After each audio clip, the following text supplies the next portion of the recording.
to some NRL, and we're going to kick off with a State of Origin. I just can get some stats. So, State of Origin last Wednesday. A couple, what is it, 5 days now? 5 days, yeah. That's an eternity in the sports podcasting world. Again, my apologies for going on holiday, getting at it late. Sandra Sully with the late news here. You were behind enemy lines for this one. Big time. And were you getting fed in the pub? A little bit. I was getting a little bit lippy. My wife can definitely attest to that. I thought it was going to be fairly neutral, being a holiday destination. And then I forgot Greater Sydney's in lockdown. Yeah. So the only other people there were Victorians who, for whatever reason, they're all fucking Queensland supporters. They don't like Sydney people. Well, we got the Melbourne Storm to thank for that. Yeah. Well, I think the rest of the New South Wales supporters were probably in the Gold Coast at this match. So there's a lot of blue there, wasn't there? There was a lot of blue. I think that kind of proves that the Gold Coast is where all the retirees go. Yeah, possibly. Possibly. And the ex-blue baggers at this rate. So. And also geographically, I guess. It's closer to the border. Closer. Easier to get to the Gold Coast than Townsville, say, in game one. Yes. So the result, New South Wales did not get a sweep. Queensland did win this game 20-18, my favourite score. I didn't say it last week, but I've been saying it for the other two. So imagine if you put a tenner on that. Yeah, getting close. Right. It was interesting, as mentioned, big crowd not a huge crowd, but there's a crowd there that supported pretty much New South Wales. Queensland were booed heavily when they ran out. DC in the post-match was booed again. I think they probably weren't very happy about him. And, of course, Titan fans never forget. Maybe some salty Titans fans there. DCE famously reneging on going up there on a big contract a few years ago. Yeah, so maybe a few salt in the wounds up there of Gold Coast Titans fans. They do not love him on the Gold Coast. No. But let's have a recap of the game. Val Holmes got the scoring underway with that penalty goal, and then Latrell Mitchell drew first blood in the 10th minute, grabbed that pass from Jack Whiten and scored pretty easily past his teammate Gagai. They were into each other all evening and all series, really. All series, yeah. And then a nice story for Hamiso Tabuai-Fidow. He had his dream debut, scoring in the 18th minute.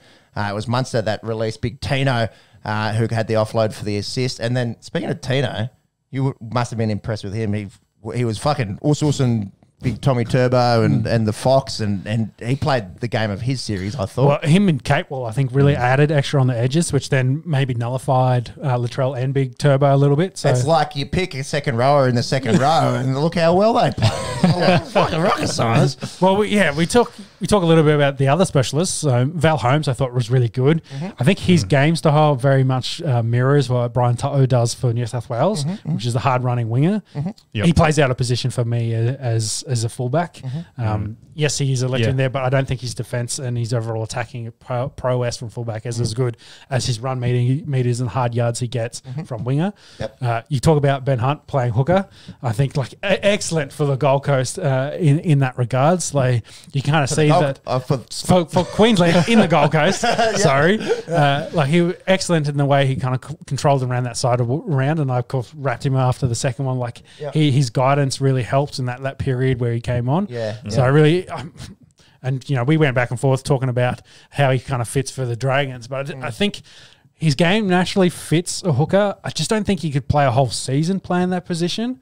There's a lot of tackles. It's a lot. He'll pay him 41, I think, in this game. So, paying him big money, you can get the same very similar kind of result out of him playing halfback. But I think he just adds that little, you can just see when he's in a position, and all these guys in a position that fits their style of play and their talents, that it just clicks. It's just like Kurt Capewell again. He's literally moved one position in, and it was just a completely different in that process.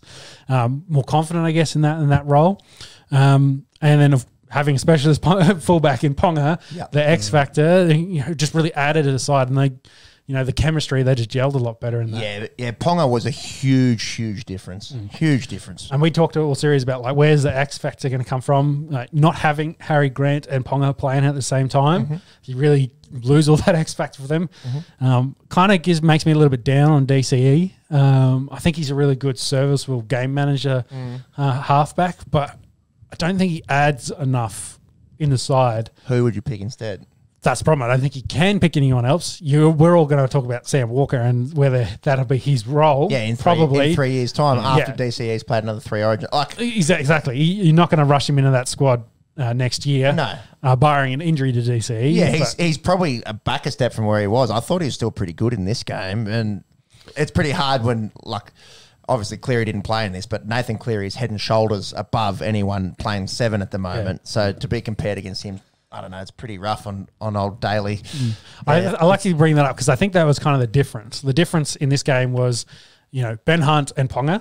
Yep. And like the guys playing in their position, and then you take out Cleary and Luai. Yeah. Yeah, you could see that was the difference which brought this game together. I think I said Leary and Kluai. Cleary and Luai. Yeah. Oh, they got a bromance going. It's all good. That's right. They'll throw in a bit of Toto as well. One and the same. It is really weird though. Like, Cherry Evans is one of the best players out there at his position. The highest paid man in the NRL. Well, that's the thing. He's the highest paid. Origin, he just does nothing. Like, he doesn't. Yeah. Well, he just doesn't. He seems so quiet on the field though. Yeah, and what concerns me, because go back to Manly, they stunk. Turbo comes back, they were good. DCE was there when they started. When they started 0-4, DCE was there running the ship. So I just whether he's that game manager, guy there. He's not the guy that probably put you over the edge. You need elite talent around him to help put him over there. So and you probably put Tommy Turbo at Manly. I'm talking about, not in Origin obviously, but you probably put him around any 7 and make them look a lot better. But I don't know. I wouldn't say he does nothing. I'm not saying he does nothing. I just he just seems very quiet. Yeah, he does it. He does his role, but he's not. Yeah, he's not. Ponga or Munster, stepping blokes, making busts, or putting guys in holes. And again, that's not his role to be their ball player. But his try assist numbers, I think, were down in the entire series. Monks, you can find that out if you want for me. But I don't think he added enough in that squad where he needed to. Not thinking his kicking game was magical, but then Ben Hunt and Munster really took on that role. So he was playing second fiddle to them anyway. So, Anyways, we got to about halftime. Let's go through the second half. New South Wales actually dominated possession for, I think, about the first 15 minutes of the second half. Jack Whiten scored in the 48th minute. We spoke about it before when we were talking about game 2. Isaiah Yeo playing first receiver, one of the best ball-playing locks getting around at the moment. And Mitch Moses had a try assist. He actually had 2 in the second half here. We'll get to him in just a second. Ben Hunt, we spoke about. He levelled the scores with that try burrowing under Haas and Coruscant, and then scored again off the back of that long Kalen Ponga line break. 68th minute, Mitch Moses puts Appy Coruscant through. And the backlash against Mitch Moses this week was, on social media, was appalling. I thought they lost. That is really it. Like, he just got scapegoated. Pretty much. Him and Jack got scapegoated. They played good. Both of them played well. They didn't play Cleary well. Yeah, but that was the thing. And then they got the Mitch Pearce comparisons. God, and no hate against Mitch Pearce either. Like that, and they're both Mitchells. They're both really good defensive halfbacks. He defends the line really well. His kicking game, I thought, was pretty good, especially in the second half. A little bit absent in the first, but coming in for your first Origin game, fuck me, leave a bloke alone. And we got to remember, Mitch Pearce run into 4 of the greatest of all time players. That's right. Positions. Yeah, exactly. All that hate against Mitch Pearce, maybe you put him in this side and maybe they win. So, I don't know. I just hate the keyboard warriors that will just, they want to blame someone, they want to rip someone to shreds. Mate, it was the biggest series win ever. They didn't get the clean sweep, sure, but fuck, to go after points a bloke, differential. To go after a bloke like that made me a bit ill, I thought. Yes. But the last, we were speaking about it, and you definitely been speaking about it as a Queensland fan. We were missing that tough, it's anything can happen right till the 80th minute, back and forth contest. Yep. We missed that in game 1 and game 2. New South Wales fans, maybe not so much, but definitely Queensland fans and the neutral viewer definitely missed that. So we got that. The last 10 minutes was insane. It was back and forth. I actually had to rewatch today because I was my memory was a bit blurry going back to Wednesday night. Gut full of Milton mangoes up there. But So we had that try-saving touch, really, on that pass. The knockdown. The knockdown. I'm talking about Kalen Ponga, of course, on that pass between Turbo and Teddy. And then... I think, just to cover on this, I think Turbo probably should have been a bit more selfish on this one. Because when they show the head-on shot and where Ponga is... It doesn't matter how poorly his dummy was, he's scoring. Because Ponga's so far inside shoulder on him. He was committed to the ball. I think Turbo just needed to have a quick look out of his eye and go, oh, he's a little bit further over, dummy this, and I'm scoring under the post. And again, we're talking about a split second decision. Like, you're the best player in the world. Yeah. He's been perfect the entire Origin series, and the one mistake he makes could win them the game. And it was just like, oh. But hey, credit to Ponga to, kind of put him in that position, the two minds, and then do enough to then prevent either him or Teddy scoring that try. So for sure. What did you think about the Munster block on Liam Martin? It went upstairs. It was no penalty. He held his line and sort of put a little bit of a shepherd on. Martin went down. I think this one was okay. There was an earlier one in the match, I think it was on Latrell. Yep. And Latrell significantly changed direction and came sideways across the field. Yeah, that's definitely a penalty. Yeah. All day of the week. I think on this one on Munster, he just threw on the brakes heavily. Threw on the brakes and threw his arms out. Yeah. I think Freddie was pretty irate about this. Yeah. To be honest, and I'm bleed blue, I'm happy with that not being a penalty. Stood his ground. But yeah, it might have been a divisive or decisive even point of the game there. And AJ Brimson come on late in the game there. Did you see the haircut on the bloke? He's rocking a fried tuck. A fucking fried tuck. Shit, AJ. He was ended up being a good pick because I don't think he was ever going to play 14 real well. No. He's not a hooker. He's not a but then losing Val Holmes with the AC injury and he's going to miss a month. Yep. Having a guy that could play in the back line ended up being a pretty good, get there because he went and played centre essentially. They pushed out Harris, I think, out to the wing at that point, and he played in the centre spot. So, which was next to Catewell, which I think they had played pretty well in the past last year's series. So, it ended up being a good kind of in there, and got lucky that they needed someone in the back line for that.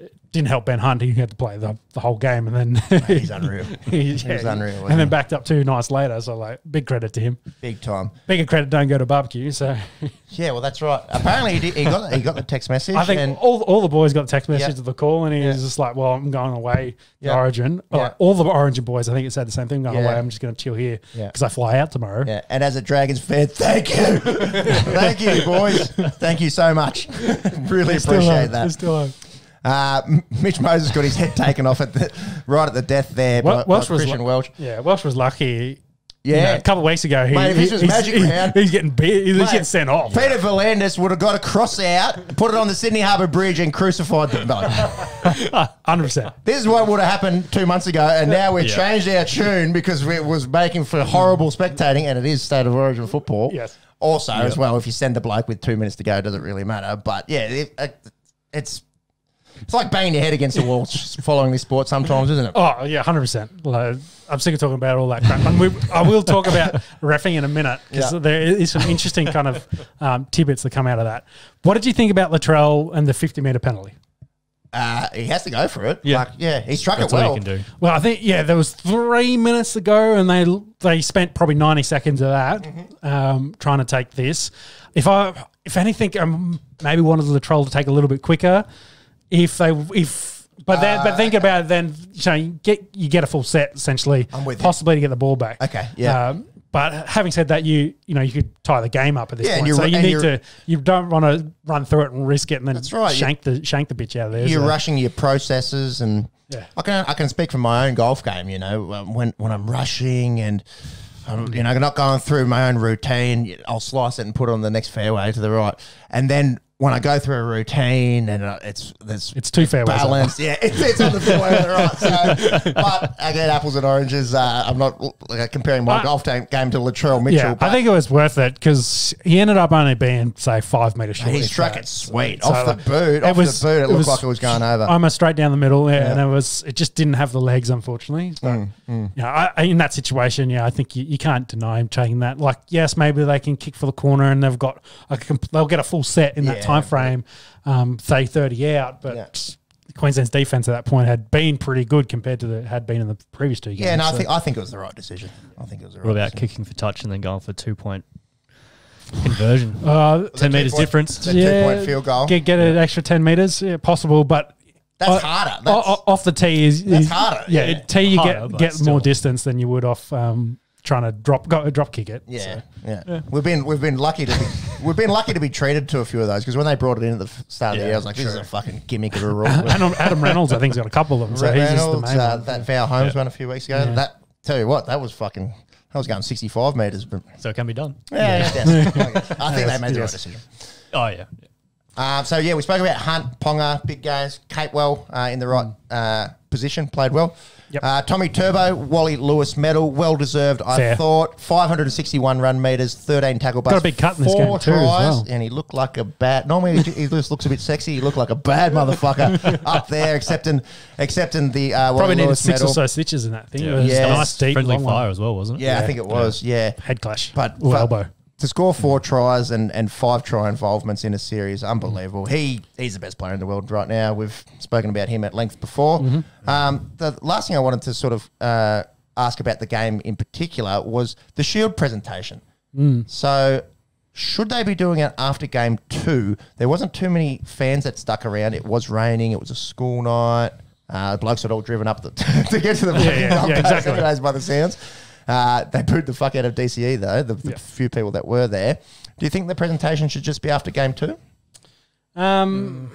It's hard to say because I was just quickly trying to run through my head if there's any other series that then does a presentation at that point. Yeah. But all those ones that I could think of, they don't then play the last game. Well, cricket will.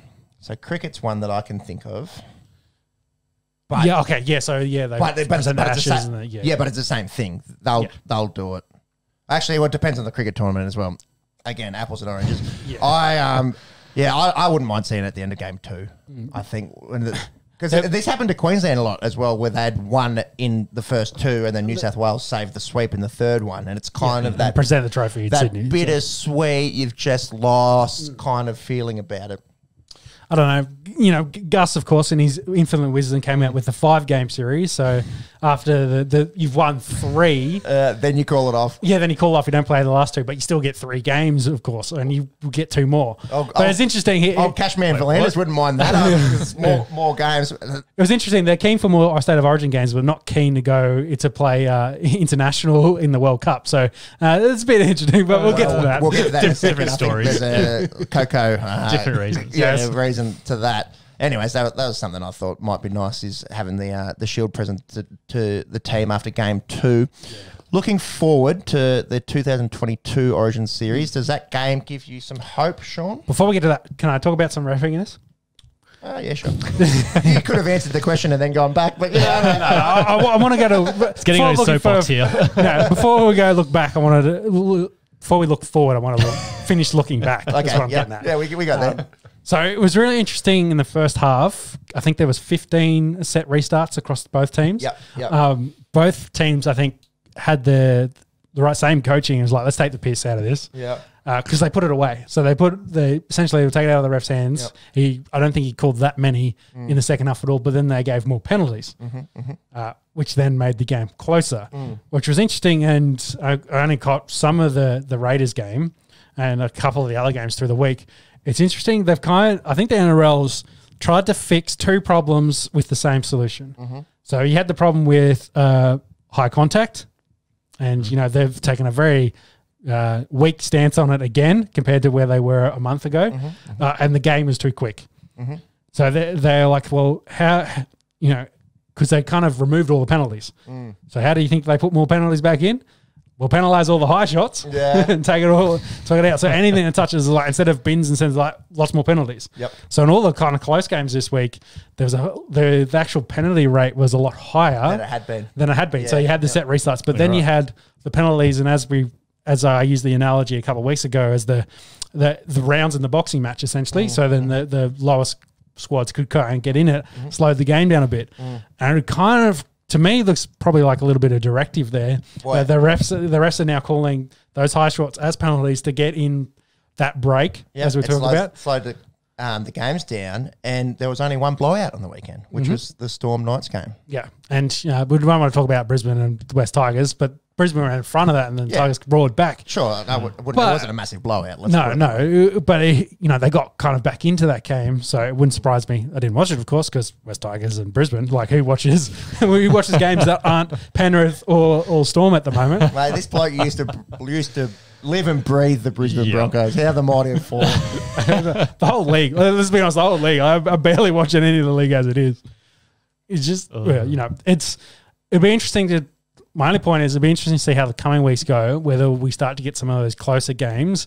They've definitely taken a lesser stance on the binning and send binning, unless it's, totally blatant, bad, like really bad. Like you've definitely come out of, taking some dude's head off, that you will end up, say, in the sin bin. I don't think there's been a send off in a couple of weeks. No, I can't think of. Yeah, there've been a few binnings, but not what was one round? It was fucking 18 sin binnings in a round or something. In 3 send offs, I think, too. So ridiculous. So silly. So they've done a big old backflip on that. Big time.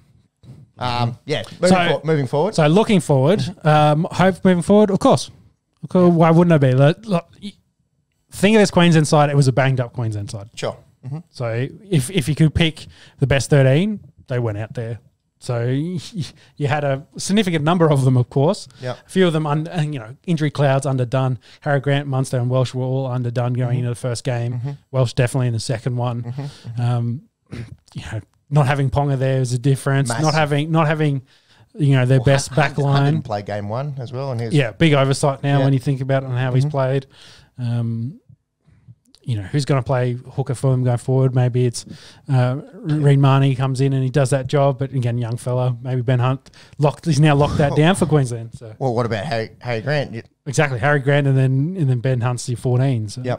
Yep. I think it's they can definitely win and compete against New South Wales. I don't think it's that dire. Yeah, there's going to, the worst Queensland team ever won last year, so they've still got that to throw out there. Yeah, fuck, that was a bad loss. It should be 4 in a row, which we really should be talking about 4 in a row. Look, that game has to give you a bit of hope. The series itself, still was the biggest series loss in terms of points. Yeah, ever. But I'd also say that's current NRL too. You look at how the rest of the league's playing, playing on the same rules is like.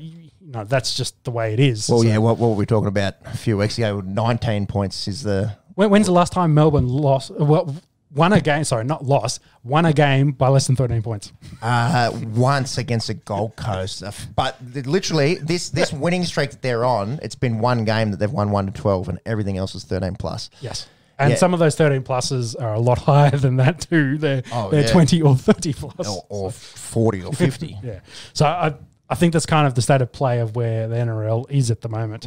It's kind of reflecting some of those score lines. So as they will tweak the rules again next week and the week after, it'll be a completely different game next year. So we'll see what that looks like. It might be Oztag by that point. Yeah, possibly. I still think that back 5 and with Cleary and Luai available, I think it's the next few years New South Wales should really have the upper hand. But we've spoken about it before. Every year, really, New South Wales should have the upper hand, except for, the 8 in a row when three of the best footballers ever to live happen to play together. But I think moving forward, it does. It sucks a little bit that they didn't get the clean sweep, but they got the series win. And if it wasn't for last year, we'd be talking about 4 in a row in what should really be a New South Wales dynasty. I think. Got to win 5. You got to win 5 to be a dynasty, I reckon. 5 to be a dynasty? Yeah. So 5 from 6. So we should be 1 away. We should be fucking 1 away. Yeah. So I think if they win the next 2, then 5 and 6, like I'm saying, that's a dynasty. All right, I'm with that's you. A dynasty. Okay. So, 3 for 4. What about 5 out of 10? Does that count as a dynasty? No. in a 2-horse race. Nah, not at all.